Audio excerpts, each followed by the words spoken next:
Alright, so I'm going to be interviewing my grandfather about living in the 60s. So just first, could you give like a kind of a description of the atmosphere and the kind of vibe of the 60s, what it was like living there, the energy and all of that stuff? Well, it's kind of difficult, Reid, because I was 20 in my early to mid 20s, and I had a wife and 2 young kids, and I was really pretty much consumed with trying to make a living and put food on the table for my kids, have a place to stay and so on. And I'm really kind of I wasn't really politically involved at that time. I have a lot of memories. In fact, after we talked yesterday, we've thought, Mom and I both have thought a lot about that time and what was happening and so on. And I can talk about some of that. I remember exactly where I was when I had the radio on and I heard that President Kennedy had been assassinated. I remember how that felt, how we as a community felt. I can remember I lived in Detroit, suburbs of Detroit at that time. I can remember the '67 race riot in Detroit. But, as far as talking about my political orientation or my feelings about things at that time, I was too young and too busy living my life to be much involved. So, So circling back around to the JFK assassination, how did it change your view and your outlook on America's future? And then also after that, how did it change like your community as a whole? Like how did it change their view on America's future? well, I can't speak to my community. For myself, I felt bad that a fine young man that I hadn't voted for him, but I think he was a very good human being. I felt terrible that it happened. The man that came in to replace him, Lyndon Johnson, I wasn't very impressed with as a person or as my president. It was just something that in the course of our country's history, there has been trauma after trauma after trauma. And as a country, we are vibrant, we survive. And we did then. How it changed many things, I don't know that it did really. So what was kind of the reaction in the community? Like what was it like after that? I'm guessing it was probably very solemn and there was a lot of mourning, but could you just kind of speak to that a little bit? I think everybody that was a decent human being felt terrible that it happened. I mean, he was a quality person. He was, going to do his best for our country. And as I thought back on it in later years, had he given the chance, I think he really would have been a positive influence on our country. But, at that time it happened, and life went on. So, when John F. Kennedy was assassinated, where were you, and what immediately went through your mind after that? I was a junior in high school, and I was in class, and all of a sudden they called class off and called us all into the auditorium, told us what had happened, and we all went to different classrooms. They brought TV sets in, and we listened to all the news on the TVs, and it was devastating because I am from a little tiny town in Wisconsin named East Troy. It's very tiny. Our whole graduating class was 70 people. very tiny, and so it was something that just doesn't happen in rural Wisconsin. I mean, it was like, this was unbelievable. So that is what happened there. It was just a devastating thing. Nobody could believe that something like this could happen to a president of the United States. And I guess since you were with a school and you were kind of all in a room, what was the mood like in that room? Was there like, when they announced the news, was there an audible gasp or something? Or Yeah, there were some people that were, they were like, unbelievable that this could happen. Some people were crying because they couldn't believe that the president of the United States could be killed. Mm-hmm. And it's like, what are we going to do now? I mean, we were all 16 years old. I mean, it was like, this is just unbelievable. It's like you're going to lose a parent almost. It was terrible. It was terrible. And did it change your outlook on America's future? Did you? Well, I don't know if it did or not. I mean, I guess everybody was kind of afraid that it was like, now who's running the country? It's like, oh my gosh, now who's running the country? If he's gone, and what's going to happen next? And being young, of course, the adults were talking about it more than the students and things like that, because to us, I mean, we were still young and just thinking about fun things rather than that, but it was devastating. It really was. And then continuing on with the theme of assassinations, how was it? What was the feeling after the death of Martin Luther King Jr.? I don't know that it affected us that much. We were from Wisconsin. Martin Luther King was more the South. Mm-hmm. He was assassinated in Memphis. Coming from where I came from, we had no black people. There were no blacks in our whole area. The only time I had ever seen anybody black was when I went to Milwaukee, and they had blacks there, and it was like, okay, they're just normal people. So I mean, we never had any interaction with them. I never had anything bad happen with them. So I mean, the school that I went to, we had no blacks. It was, when I was brought up till I graduated, there were no blacks in my area until I went to college. I really didn't have that much,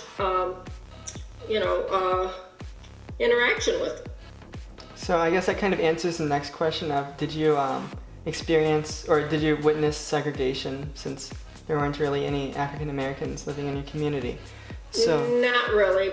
The only segregation there maybe was a little bit maybe in Milwaukee, but not that much. I mean, there was no big thing. It was, they were there, we were there. I mean, I really didn't, since I didn't ever interact with them in Milwaukee, I had no pros or cons to anything. I mean, I didn't know if they were good or bad. They were just people. Mm-hmm. All right, so now moving on to the topic of segregation. Obviously, Detroit is a very heavily African American community. So how was it like there, considering that, just like, what was it like? And how did it contribute to like the tensions within your community? Detroit? Mm-hmm. Did you witness any segregation there? Of course. Well, you see, I don't know that I did. The black community was the black community. There were blacks that lived in white community. Mostly, if they could afford to, they weren't prohibited from it. But if they could afford to live in a white community and chose to, they lived in a white community. There was no prohibitions to that. In '67, we had the race riots, and before that, I had gone any place I wanted to go in Detroit. Never thought about any problem going into a neighborhood that was predominantly black. Didn't enter my mind. If we wanted, I can remember 2nd Street had some bars that had good jazz music, all black. And we'd go down there on a Saturday night, have a couple drinks and sit in there. We might be the only white people in there. There was no problem. We'd sit and enjoy the music and leave. after the 67 riots, I was always very thoughtful about where I went and what the situation was. It changed the atmosphere, unfortunately. It was a horrible time, and the saddest part of it was created by outside influences who came in. They went from us, they went to LA, they moved around, riled up the populace, and caused problems that impacted the blacks far more than they did anybody else. They destroyed their neighborhoods. They had people killed, and it was all a political thing on these outside agitators. Just a very sad thing. It happened, and I was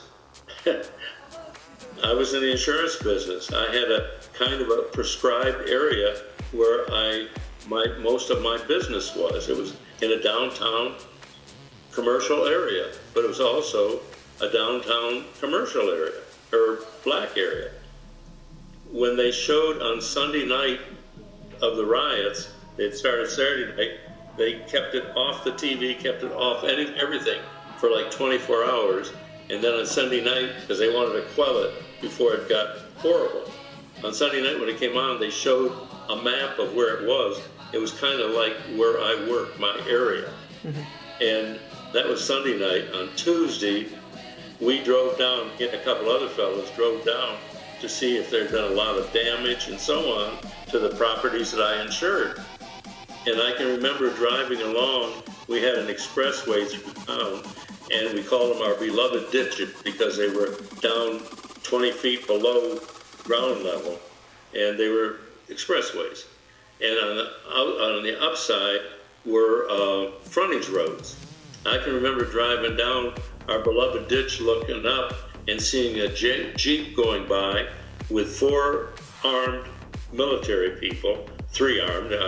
The driver obviously wasn't, but the 3 were there bearing arms driving down the road. And we looked at each other and said, never seen this in our country before. It was a sad thing to look at. So the tensions weren't as predominant before the race riots, correct? No, they weren't. Now again, I wasn't somebody that lived down there, but I worked down around there, and I never felt like there was any kind of tensions. It's like I said, I went any place I wanted to go, never thought about it until then, and after then I did think about it. And then you may not, or you may be able to speak to this, but would you say that African Americans kind of felt the same way that you did? Do you think they felt they could go anywhere, or was there kind of a different amount of was there a different kind of, it's kind of hard to describe, but were there more like restrictions towards them than towards you? I really don't think so. Not up in Detroit. A black could go any place they wanted to go. And as I said before, they could live anywhere they wanted to live, with one exception, Dearborn, Michigan. The mayor there was a segregationist, and there were no blacks in Dearborn. But other than that, I don't really think, economically, I think they had problems because they hadn't gained the parity. But as far as being able to do what they wanted to do and go where they were capable of going, as far as I know and knew, they could live any place they wanted to live if they could afford to do it. All right, so now moving on to the Vietnam War. Did you have any family members, or did you know anybody that served in it? I don't, thank God I didn't have any family members. I was too old for Korea and too young for Vietnam. And my 2 oldest sons, your dad and his brother, were too young for Vietnam, and thank God for them. I don't think I did. I don't think I had anybody who I was really close to. So since you didn't really have anybody participating in the war, did you have any any certain views on the war? Were you anti-war, pro-war, or just kind of neutral? Again, I was a young man trying to raise a family. I didn't have that many political feelings. I just was trying to live my life and survive and take care of my family. All right.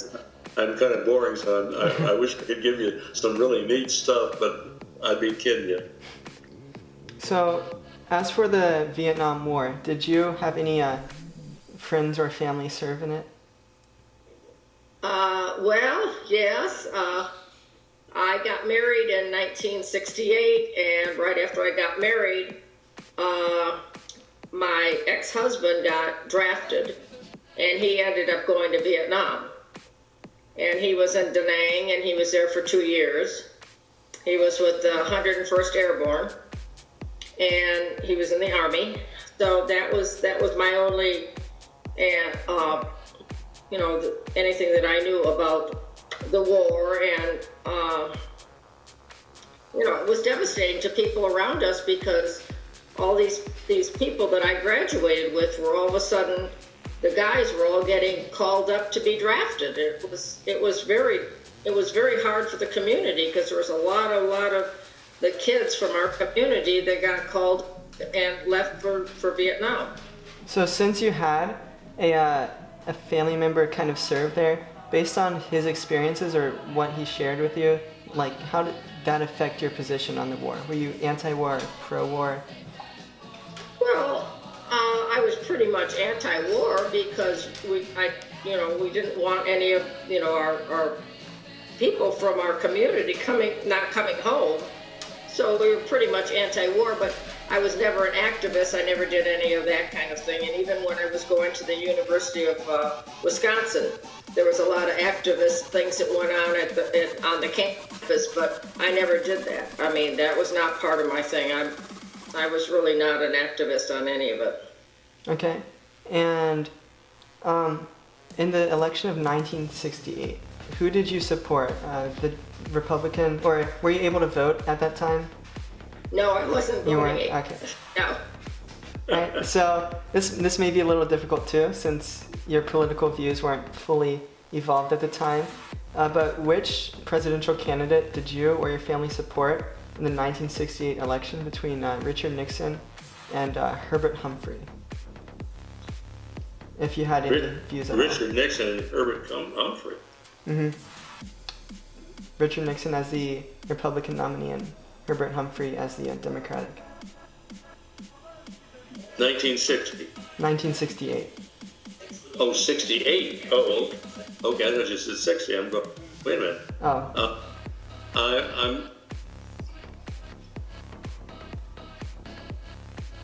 I am a Republican. I don't think if I voted for a Democrat in my life, it was because it was really a blatant situation that I had to. Most of my social and political and financial orientation is more aligned with the Republicans' mind of thinking than Democrat. And not because I walked step line with them, but I guess maybe I did, because that's the way I've always voted, because it just more appealed to me than the other side of the coin, and still does. Right. More today probably than ever. Okay. So could you speak to some? Hey, Dad. So could you speak to some of the issues that kind of resulted in you becoming or being a Republican/conservative back in the day? So like the older. Oh, back in the day. Again, there was not that much thought given to it. Mm-hmm. It was just, and I did vote. I had a social conscience that I needed to vote, but it was pretty simplistic. They were all Republicans. They were the good guys. They were Democrats. They were the bad guys. Okay, I'm going to vote for the good guys. Okay. And we're getting towards the end of the interview. So were you like really into music during the 1960s? Or, No. No? No. Okay. I was raising a family. Raising- I had no interest in music. No interest in music. Okay. So now moving on, kind of as a college student, music, at least from what I see, a lot of college students kind of listen to music quite a lot. Did you listen to a lot of music? And Oh, yeah. We Yeah. did a lot of music. Went to a Beatles concert when they first came to Milwaukee, which was excellent. That was like in 1965.